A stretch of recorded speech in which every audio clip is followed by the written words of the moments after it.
Look, what is this? Binging with Babish, the gray stuff.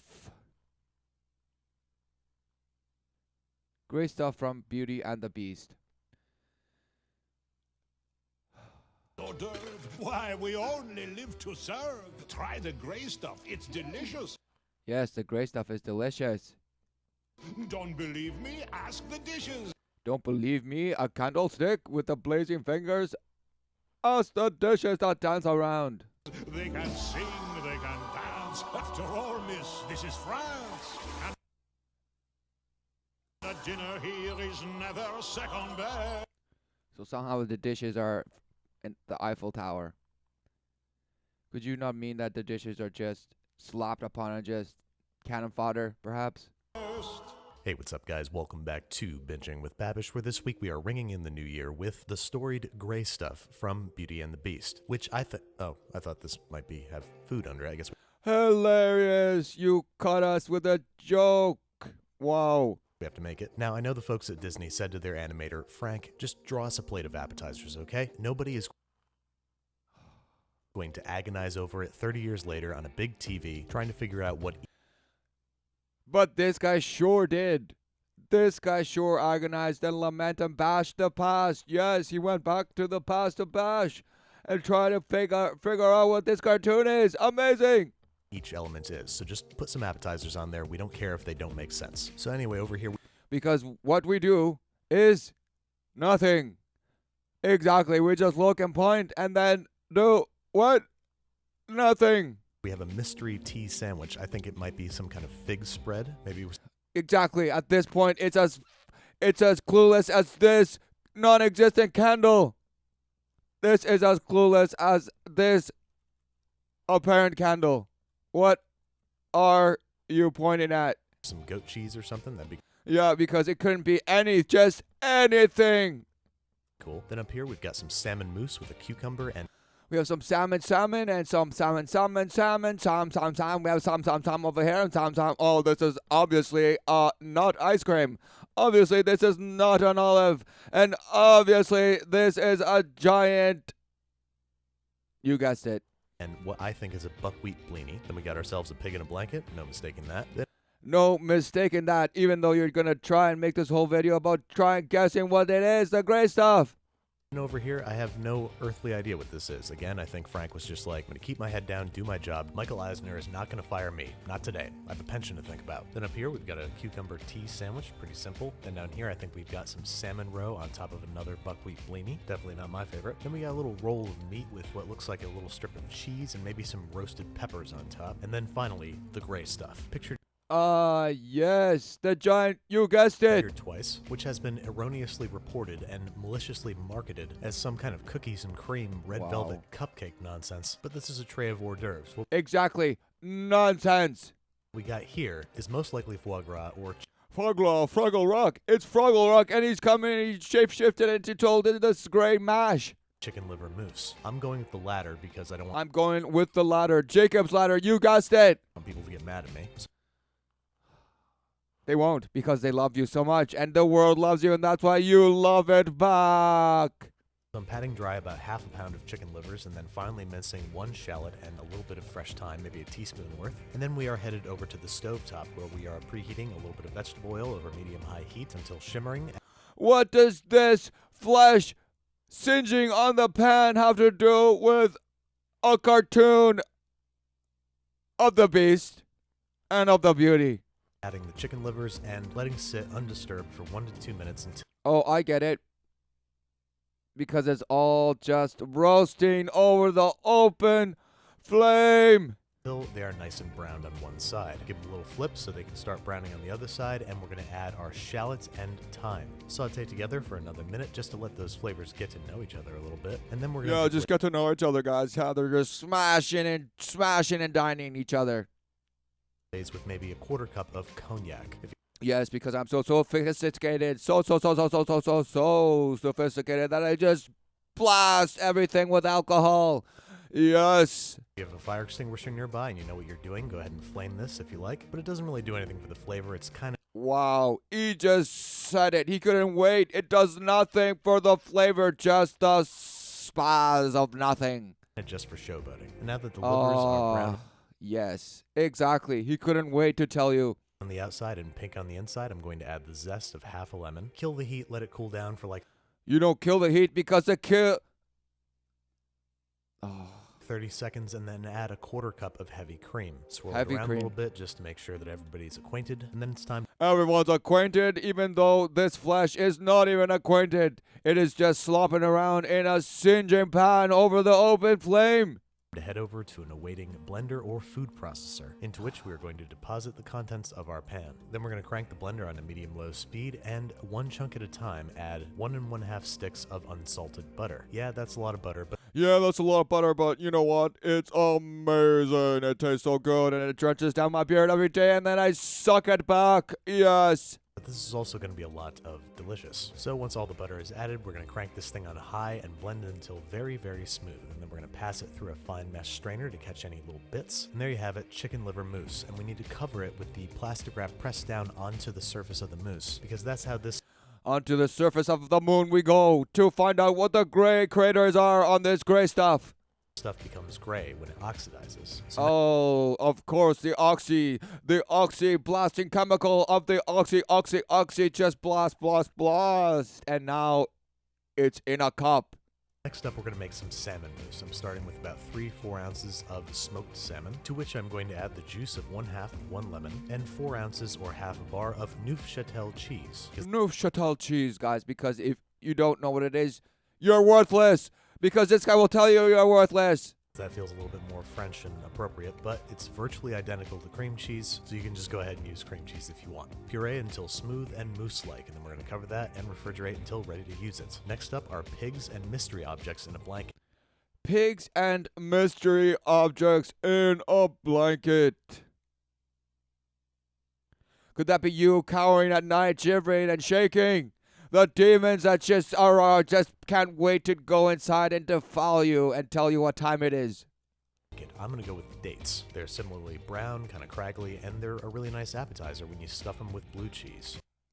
Dates.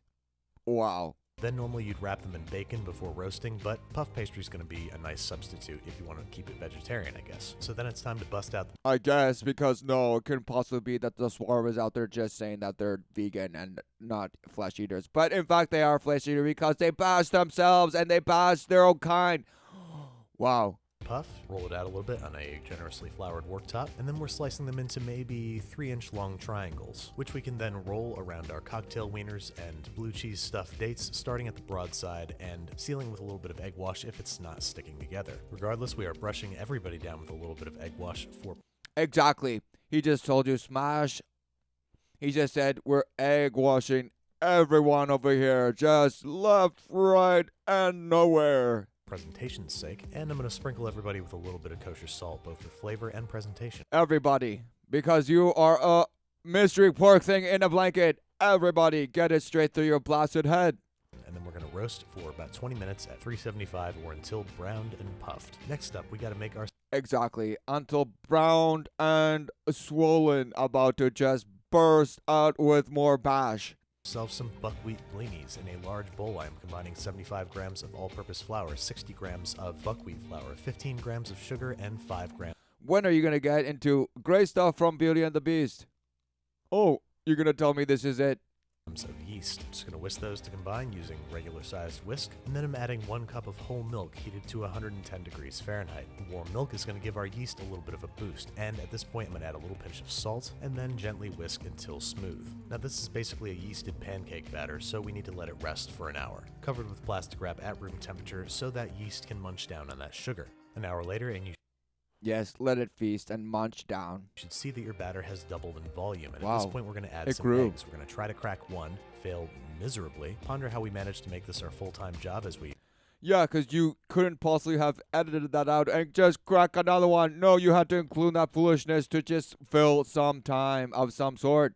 fish out all the shell fragments, add a second egg, and then lightly beat them together before pouring directly into the batter. In addition, we're also going to add 2 tablespoons of melted butter. Make sure it's not hot, just melted. We do not want to scramble those eggs, and then we'll No, you don't want to scramble these eggs. The only eggs you want to scramble are the ones that you will then put into your bashed cavity you call your cranium, which you worship. and whisk until everybody's homogeneous, smooth, and incorporated, and then pour the whole affair into a large squeeze bottle. This is going to make making tiny pancakes a lot easier. Go ahead and demonstrate it on your counter.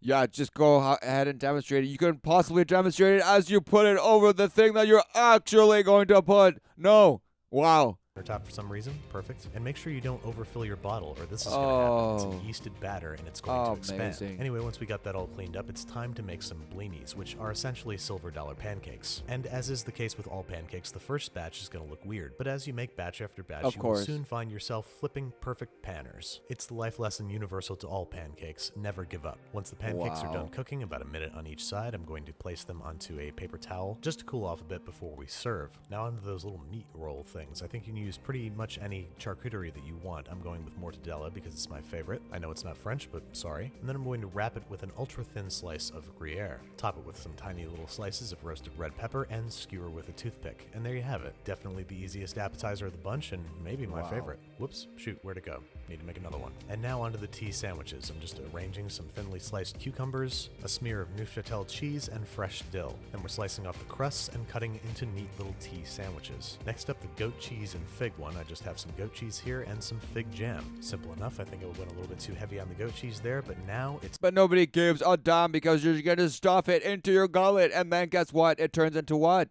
You know it. It's time for the assembled platter. Been waiting to do this for a long time. Be our guest. Alright, so let's go through and try all these. First, the little blue cheese dates puff pastry. Of course, because anything to just sell. So of course you couldn't just sell this hors d'oeuvre by itself. It has to be associated as being from the movie Beauty and the Beast. Yet again, telling you that this is what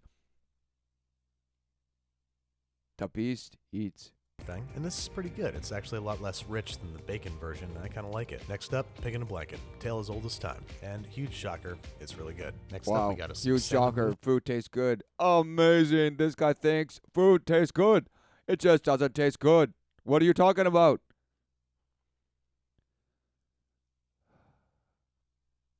Decadence.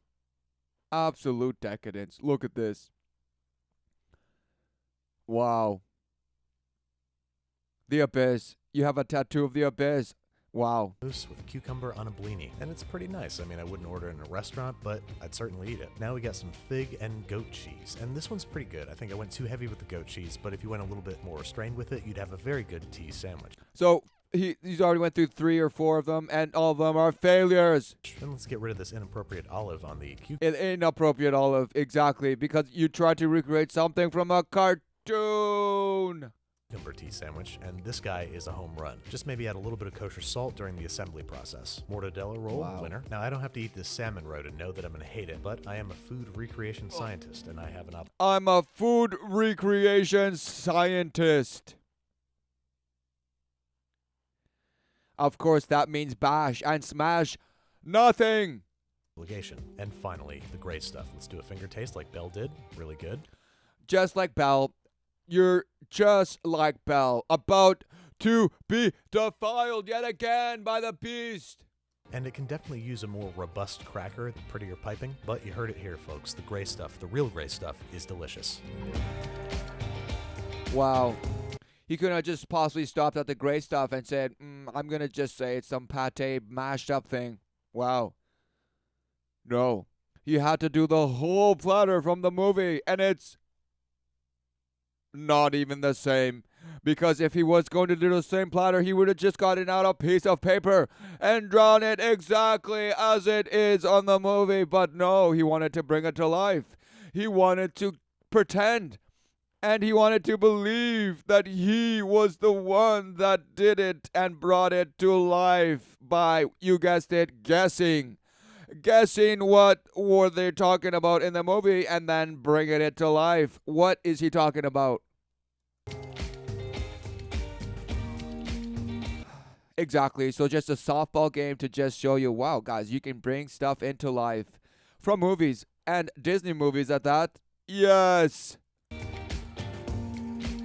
Wow. Okay. Nonsense.